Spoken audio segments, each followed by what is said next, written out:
தமிழ்நாடு இந்த பேரை சொல்லும் போதே கெத்தா இருக்குல்ல. மெட்ராஸ் மாகாணத்தை தமிழ்நாடுன்னு அண்ணா பேர் சூட்டினதுல இருந்து இன்னைக்கு வரைக்கும் இந்த மாநிலத்தோட வளர்ச்சியை உலகமே கூர்ந்து கவனிச்சுட்டு தான் இருக்கு. பெரியார், அண்ணா, கலைஞர் போன்ற திராவிட இயக்கத்தின் ஜாம்பவான்கள் மக்கள் நலனுக்காக பாடுபட்டு இந்த மாநிலத்தை பாதுகாத்து வளர்த்து கொடுத்துட்டு போனாங்க.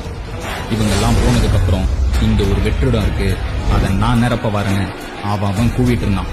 அவனுங்களுக்கு தெரியல இங்க பல வருட காலமா ஆளுமையா ஒரு குரல் இருக்குன்னு.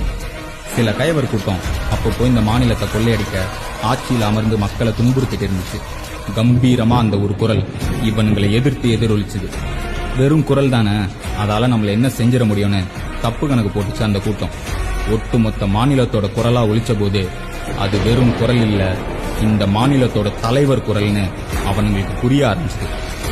சிங்கம் குகைக்குள்ள இருக்கும்போது காடே ஆட்டம் போடுமா, நான் தான் ராஜான்னு.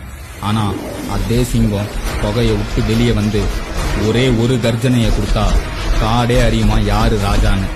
அந்த மாதிரி 2020 இந்த குரல் அரியணையை ஏறும்போது நாடே அறிஞ்சது யாரு ராஜான்னு.